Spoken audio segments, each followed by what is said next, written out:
Hey guys, welcome back to Oracle Jiu-Jitsu. In this podcast, I will be talking about essentially my experience with the Jiu-Jitsu Federation World's Competition in Mongolia, July 2023, and all the things that I came back from it, including the experience overall.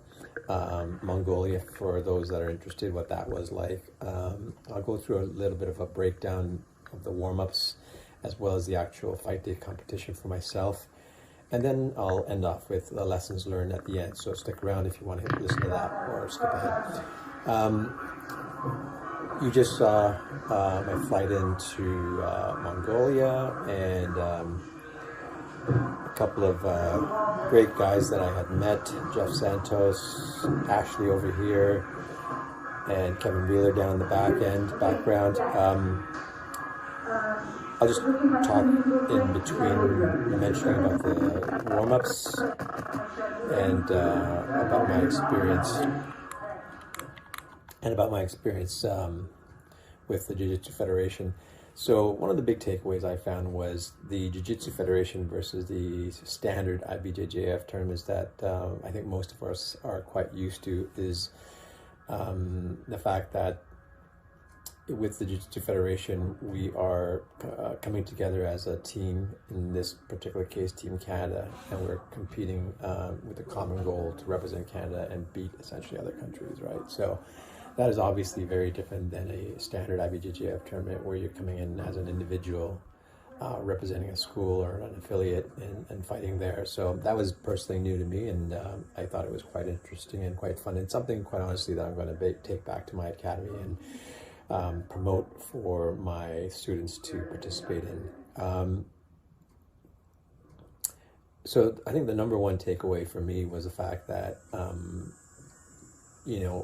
we're coming together with different academies, and it gives you a lot of cross-pollination, technique sharing, okay, that you otherwise may not get. I mean, you can obviously get it with open mats and whatnot, and that really depends on the different schools and academies and affiliations on what their policies are for open mats. Some of us do it, some of us are technically, it's not kosher with that particular school.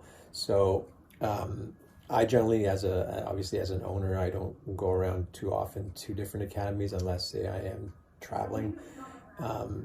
So in this case, with the IJJF, here I'm training with several different schools in this one video alone, which was a great experience for me, including also rolling with some instructors themselves that you typically don't really get a chance to do. So, for example, I got to fight Gringo Zulic as one example, so that was quite fun. The overall experience for me for the Jiu-Jitsu Federation was that I was quite impressed overall. That as an organization, they did a stand-up stellar job of creating an environment where it was a lot of excitement built up around it. There was advertising. I mean, you should have saw Mongolia itself. That they had flags up everywhere. They had promotions on billboards, etc., mascots, etc. And so even for a country that's clearly not as large as, say, Canada in terms of GDP, it was able to muster up quite a bit of fanfare for jiu-jitsu. And so and if you're coming from jiu-jitsu background, you'll understand that the community at large, we're a lot of times looking to promote our sport, promote our martial arts, right? And oftentimes the criticism that IBJJF takes is that it's not really particularly putting that at the highest level of their priority. We have a lot of competitions, no doubt, there's a ton of them around the world. But at the end of the day, it's a private organization, and it obviously is about making money, right? So how much are they willing to promote it across the board in the eyes of the general public? I don't know. I mean, I don't see it. Maybe it is there, but I don't see it. So this was definitely a very good experience.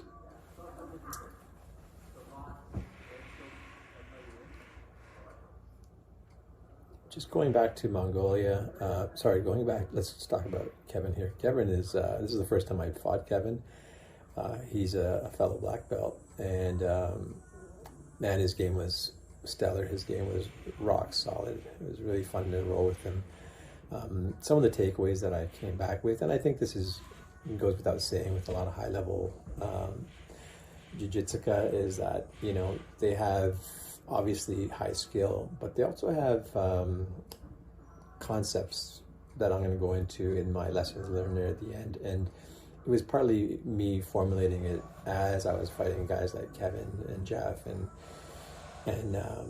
Professor Zerlich, you know, that I saw, which I had seen in the past, their methods of working their game. So, for example, Kevin here has, he's got a neon belly here on me. Nothing too crazy, nothing too fancy. We're just really doing flow rolling here. No one's trying to kill anybody at this point because we're just about, I think, a couple of days away from competition. I believe this was the Thursday. And our competition day was Saturday morning. And so we had one more day of training, which was the day after this. So everyone's just, you know, still coming over their jet lag, looking to get warmed up, get their body fluids flowing, and get their game going. So I tried to do a roll there to back take Kevin. This, by the way, was a dojo that was just literally 5 minutes away from our hotel, Novotel, in, I guess, downtown Ulaanbaatar, Mongolia. So that was nice to be able to just walk over for 5 minutes and just start a roll. So you can see here Kevin's game, you know, very methodical. He's in omoplata, or he's about to be in omoplata. And by the way, this is the first time I'm watching this video since the actual events. Kevin had a really nice entry to omoplata. Little details that I'm just catching now. So as I'm rolling out, he's back into the omoplata, if memory serves me correct. He's got some nice little submissions from here.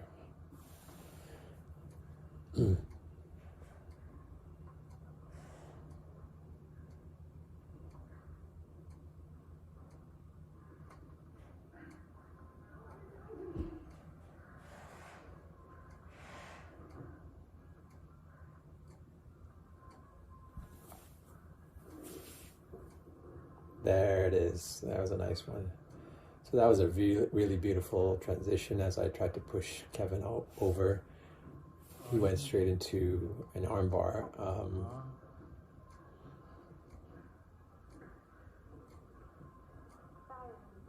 And I don't know if you just saw that. Kevin just, sorry, I apologize for the people walking in front of the camera, but Kevin just put a sleeve over my left hand and basically tied it down. And as you can see there, I believe he still has it. Now, he was playing that game quite a bit, and with a lot of success, I might say.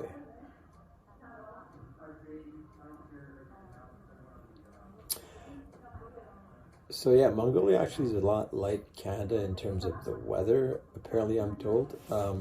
They have hot summers, and they have cold winters that go down to, you know, -30, but they just don't get as Celsius, that is, they don't get as much snow. Because for a large part it is savannas and steeps, and I don't think they have any large bodies of water nearby for it to make snow. In fact, the Gobi Desert is right beside them, and that's a massive dry area, of course. But overall, you know, like any country that you're visiting, you're always concerned about whether or not safety should be a concern, and And I'll be straight up with you, Mongolia was not a problem at all. From the moment I landed, I felt very safe. To the cab that I took into town, and just, you know, watching the people on the streets. Very safe country.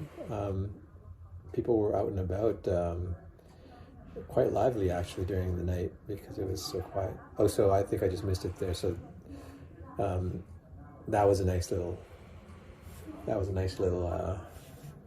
submission there by Kevin. And I don't know quite how to do this replaying stuff yet, so I don't want to mess up my timing. Otherwise I would play it back for you. Let me mess around, let me try it anyways. Going back to the people and experience of Mongolia, the people were really nice. Like any other country that you go to, it's obviously a bit of a culture shock. Here, I gotta say, it was for the most part pretty tame. There was nothing too crazy about it. People are generally, I'd say, on the quiet side. They're very family oriented. That's what I will say, is that if you walk around on the streets, you'll see a lot of families, you know, moms and dads with their kids walking around with their grandparents, etc. And yeah, just a lot of that. You can tell it's a very family oriented country.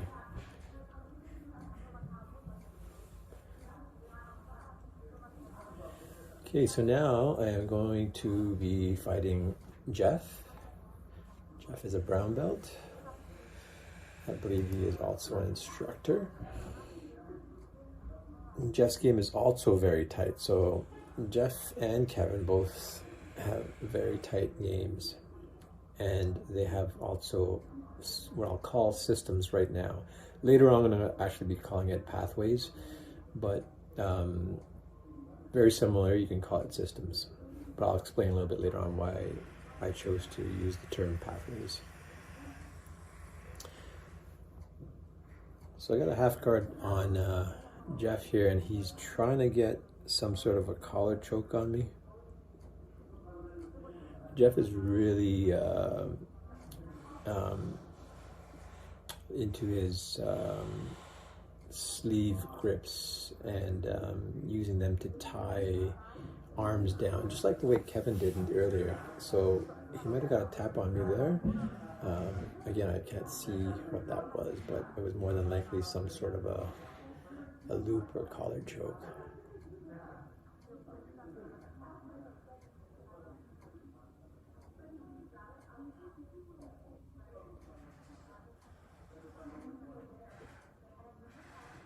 Here, I think Jeff is explaining how he sets it up. Grabs my near side sleeve, waits for me, I think is what I remember him saying. Or we may have just actually started another match. Yeah, I think we just started another match.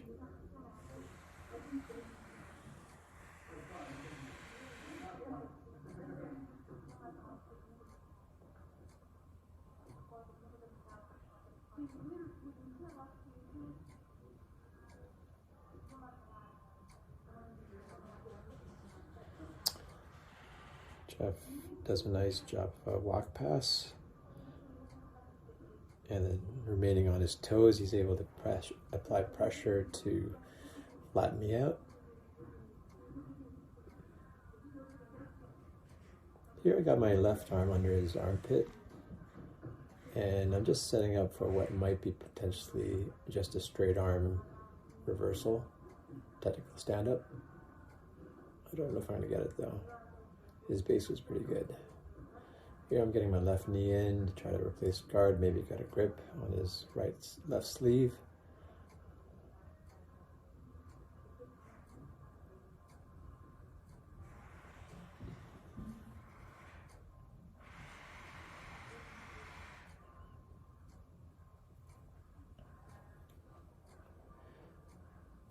So obviously, Mongolia is most famously known for Genghis Khan, one of their greatest rulers of all time. And I talked to actually one of our Mongolian assistants, chaperones, and asked her what he represented to them as a Mongolian, and she told me that he is currently even considered still their king.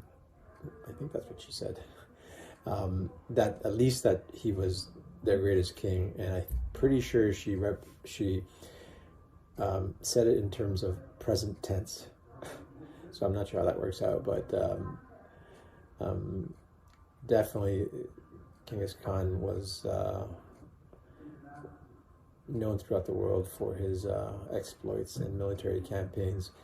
And I did wonder in the back of my head if that somehow translated to the people. And I don't know if it was because we were in a jiu-jitsu match, but definitely I could kind of see it in the men. The men definitely looked pretty tough for the most part. Of course, in a jiu-jitsu arena, all the Mongolian athletes are obviously going to be tougher looking. But yeah, overall, a lot of tough Mongolians. I'll talk a little bit more about that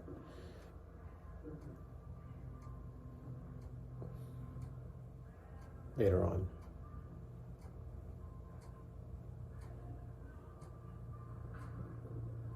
Jeff jumping side to side. He's trying to work that lapel choke. You're going to see him more than likely try to reach right over there and then drop down for a submission. And we get the timer.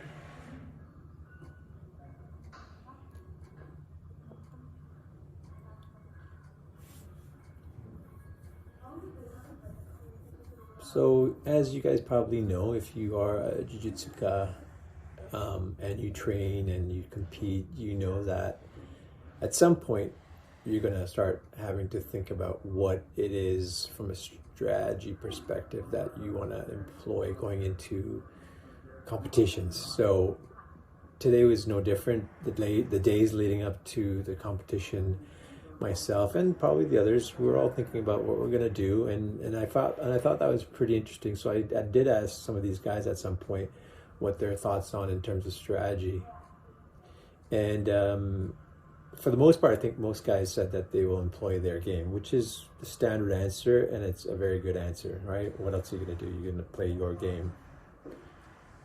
Just on a side note, I do think if I were to give feedback to the Canadian national team, is that one of the things that we might have done differently is that we could have looked at strategies and analysis of our competition, notably Mongolia, which we knew was going to be. I think the guys had said that Kazakhstan, and I don't apologize if I'm making this mistake, but whether or not Kazakhstan is going to be representative of Mongolia or not, but I was told beforehand that Kazakhstan was going to be pose an issue for us.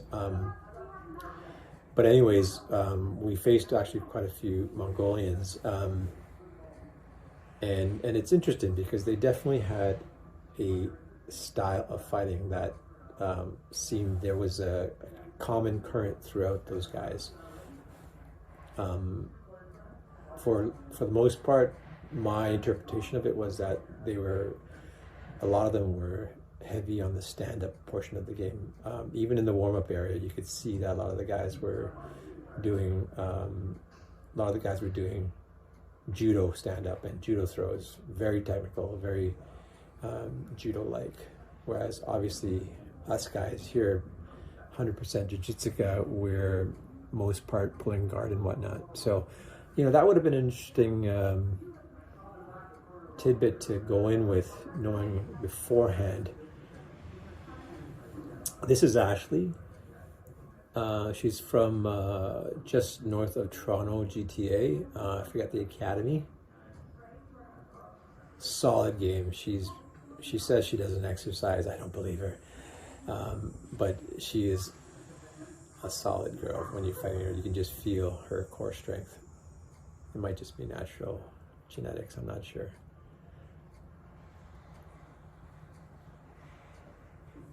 But yeah, what I was going to say about my competition that you're going to see shortly is that I generally don't like to watch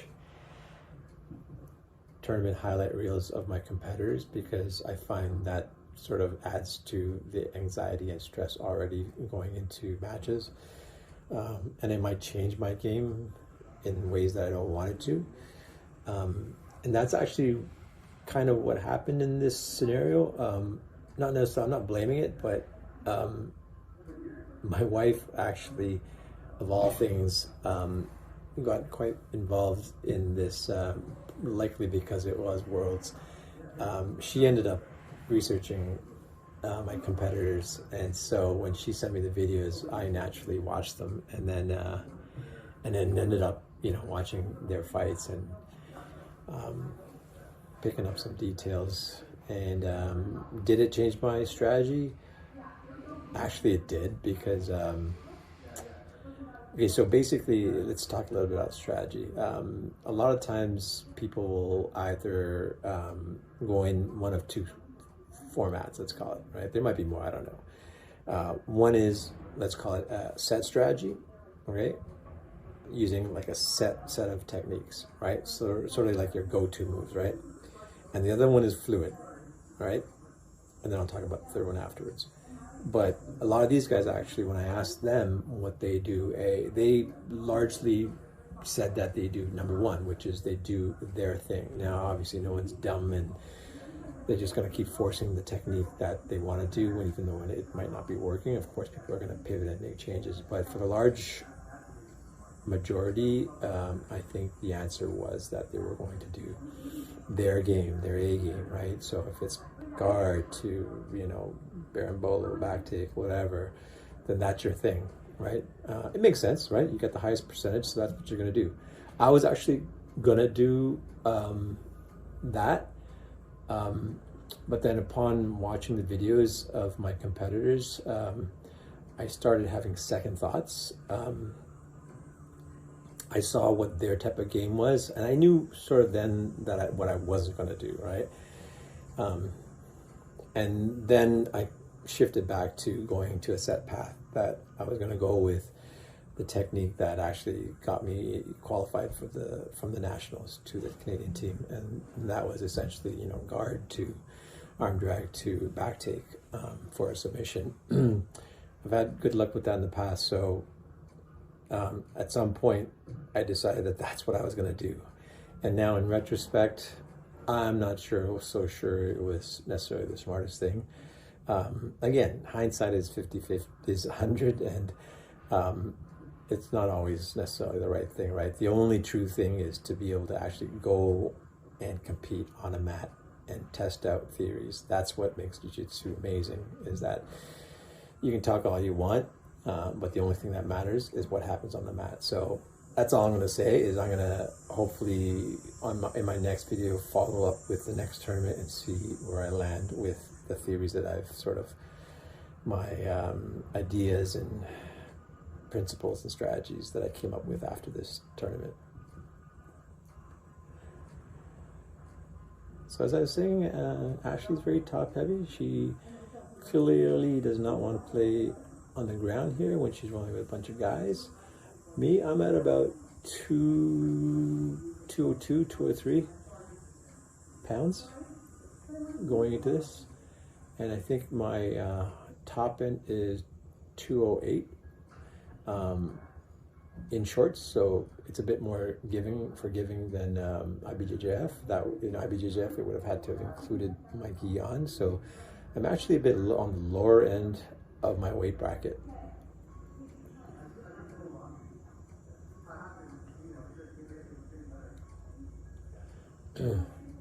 So you might be asking, where are the rest of the Canadian national team? So this is the Masters.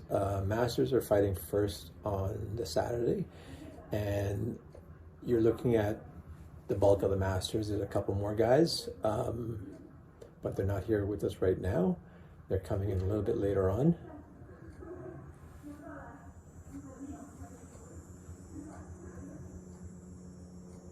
Now, if I don't get a chance later on to talk about it, you'll notice that I don't have a lot of footage of the adults. A, because they come in a little bit later on after us, and B, for me as masters, they don't actually cover a lot of the expenses. They, I think, subsidize my hotel, but that's about it.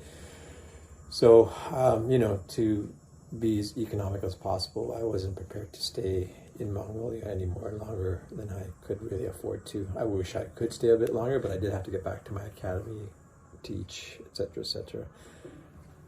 Okay, let's break down Kevin's game a little bit here. He's got me in a De La Riva, semi-De La Riva with the collar on the far side, and he's now got my leg. Oh, he had my leg high, so he's putting my leg opposite side for kind of what looks like a leg drag, and he's reaching for my back. Again, Kevin's game was really fun to have a match with, because he was very technical, very tight with his technique. So you see here we're in a 50-50, and I'm trying to come up, and Kevin does a nice little job. We're both trying to take each other's back as he was trying to take mine. I did a front roll to try to take his back, and we are just out of camera, and hopefully we reset. Otherwise you're going to see my big bulbous head.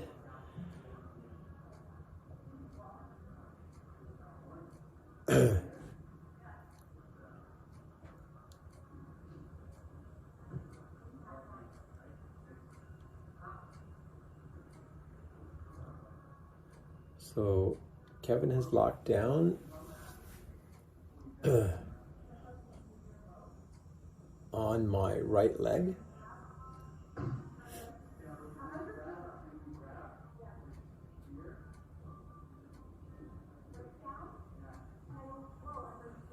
He goes to kick me to try to get what looked like a knee bar potentially. I think we're gonna reset here.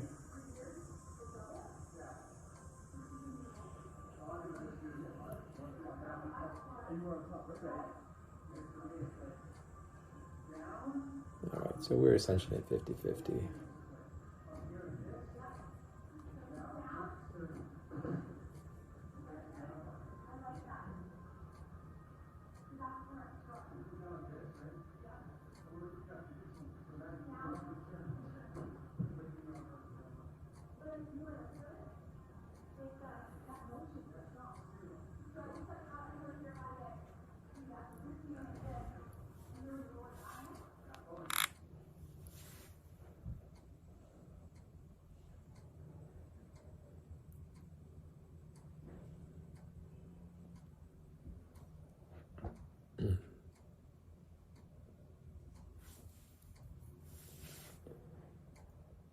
I think Kevin has a toe hold on me there.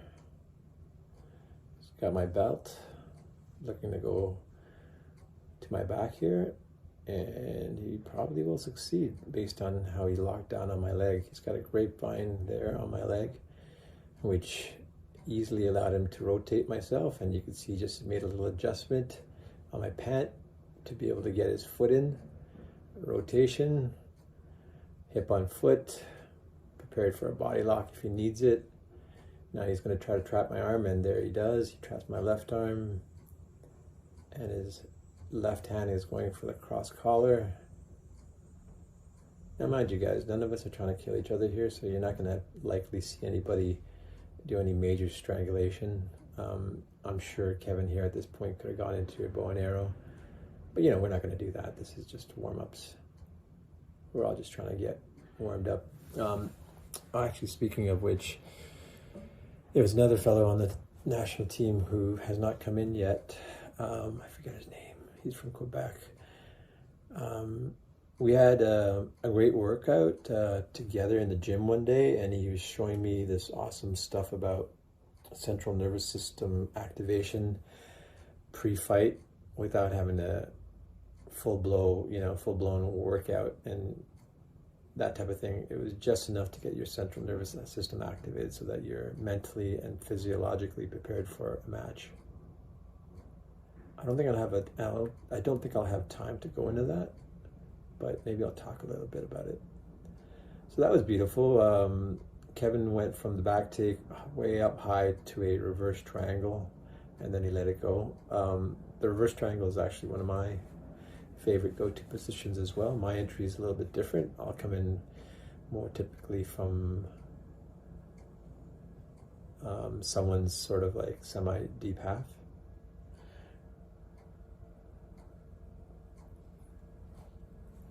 So yeah, CNS activation. So essentially what it was, and he's a kinesiologist, so that's why I think he had that knowledge and that ability to understand and do these type of things. But essentially it was a half an hour, or was it 1 hour? I forget. Basically you start at 5 minutes and you do a certain set of, like 5 sets of techniques that are nothing too crazy, kind of like, you know, explosive push-ups to mountain climbers, that type of thing, right? But you only do short reps. The highest rep you do is 5 units. Okay, so you might do, like, say 5 mountain climbers, and then you take a 30-second rest, and then you do the next one, and then you do a 30-second rest, and then you do the next one. So you go through all the 5 techniques, routines, and once you finish that, that's 1 set. And when you count down to the 4th set, and every time you go down, instead of taking instead of doing the 5 reps, you'd go down to 4, then 3, then 2, then 1. But every time you are taking, actually I think it was a 1 minute entire break. So there's quite a bit of breaks relative to the amount of work you're doing. So you'll at first think it's kind of a joke that nothing's actually happening, and you're certainly not getting your heart rate high, which is quite interesting. I like it, and I think I'm going to incorporate it with my students. I may just modify it a little bit to shorten it a little bit. It was a bit long. Shorten it and perhaps get it activated, get the CNS activated a little bit faster. Because I know a lot of people don't have necessarily half an hour time for just something that doesn't quite feel like it's entirely giving you anything, any value. It might be something that's really good for previous to rolling in your academy. If you're late, for example.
It's funny watching matches of our mature masters guys. We are definitely not going to be exploding anytime soon. Not all of us, but some of us.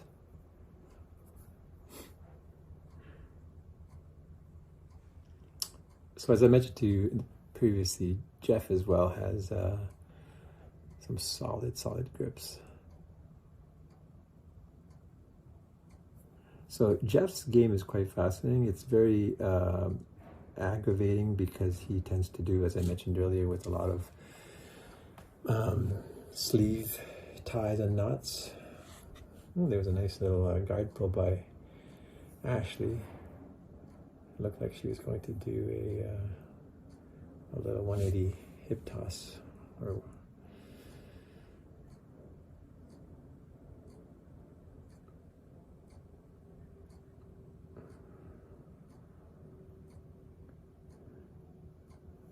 So what Jeff has here is he's got a nice hold of my right leg, but he's also got, I believe, material. So it makes it very challenging to get out of this 50-50.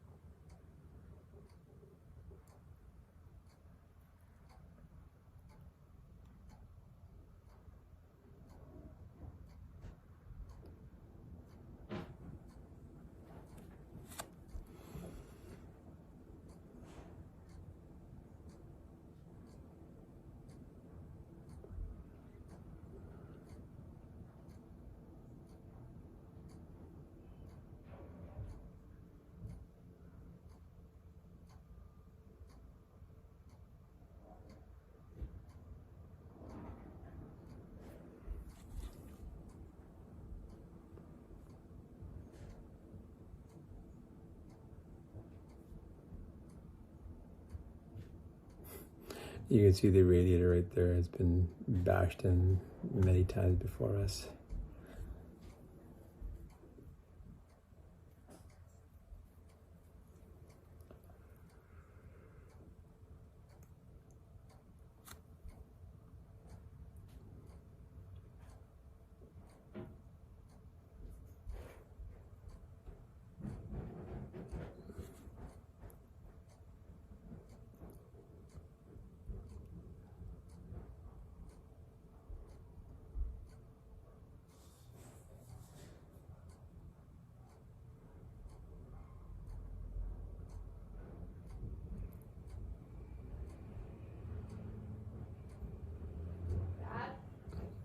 Yeah, yeah.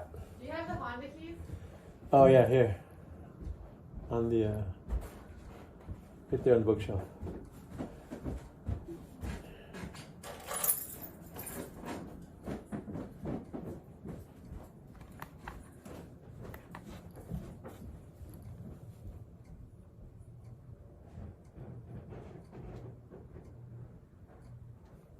You can see Ashley being a lot more aggressive in the background. She didn't do any of those flying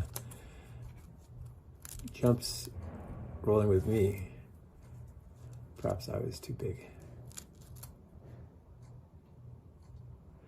So Jeff and I have been on the ground in a 50-50 position for quite some time. And in retrospect, I'm sure it's just because it's hard, but I'm not sure why I didn't try to just stand up with my other leg.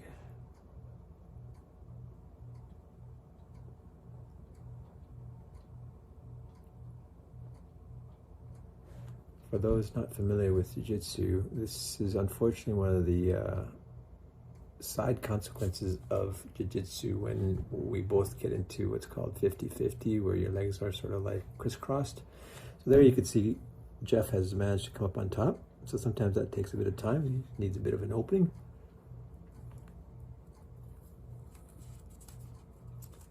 And unfortunately, time went out. Here is Kevin and Jeff and I walking around in sunny Ulaanbaatar.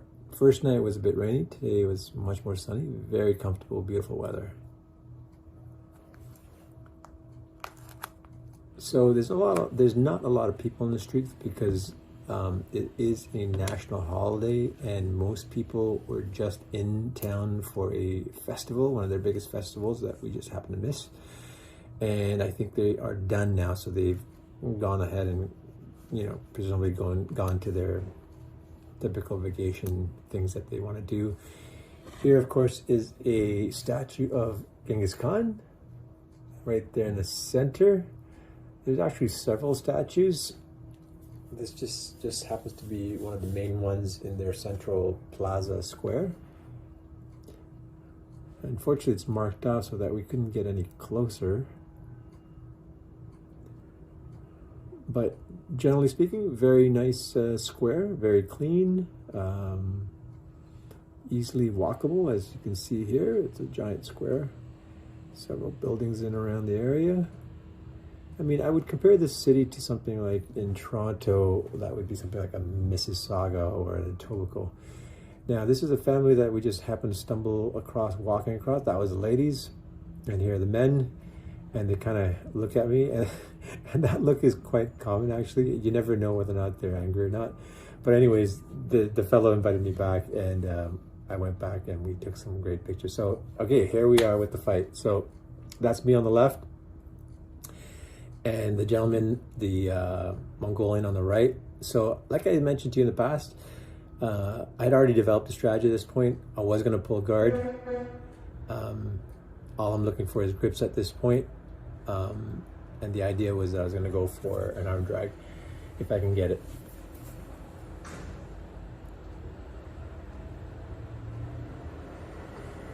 It wasn't the best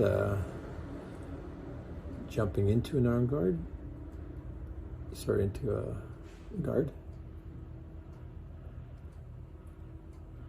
So I had seen actually this gentleman's footages many times, several of his fights, and every time he was a stand-up guy and he did a lot of snap downs. So it wasn't something that I was particularly looking to do with him, and wasted a lot of time and energy.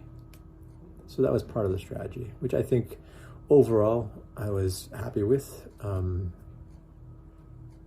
I never do enjoy standing up with a person for several minutes and just burning out tons of energy, only to have to end up fighting the next guy with, you know, burnt out arms, or just huffing and puffing. But here, for the most part, I was still pretty good after this fight. It was still very tiring, but could have been a lot worse. So you can see here I got his left arm, and right there, I had him on the back step for just a second. I pulled it right across, but I just wasn't able to pull the trigger and go for the back.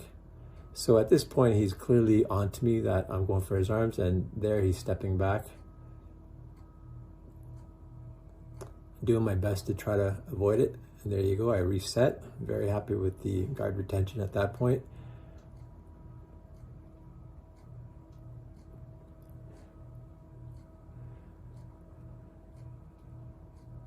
I think I'm going to still go for an armbar. And here's where I really should have just abandoned it. At this point, I should be going to several other strategies that have worked for me in the past. But again, I took so much away from this tournament. I really started focusing on some more of my less, loved techniques from guard that I started exploring, and I'm really happy for that. And that would never have come about had I not really competed in this tournament, because here I was really adamant to holding guard and doing my sort of like a lot of the top heavy type of techniques, right, and just really not utilizing my legs very often. And then that's actually quite unfortunate, because you're just really neglecting a lot of pretty much the lower half of your body as arsenal, as weapons. And they really are. They can be definitely very good for, yes, he did a stack pass. He was just waiting for that. And this is all too common. This is something that I really should have done a better job of trying to avoid. Here you can see I'm pushing with all my might to create that space, and I am able to replace my guard.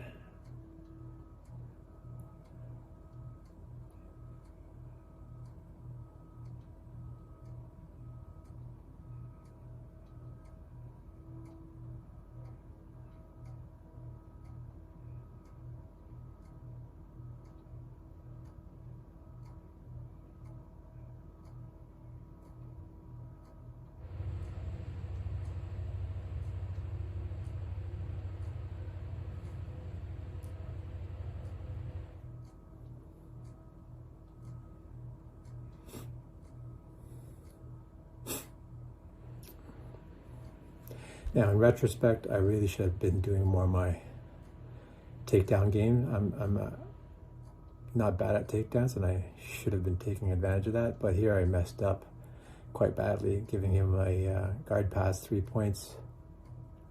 With just over a minute left to go, I am now in deep waters. So he's got side control here, and he's going to try to go for knee on belly. He gives him an advantage for that.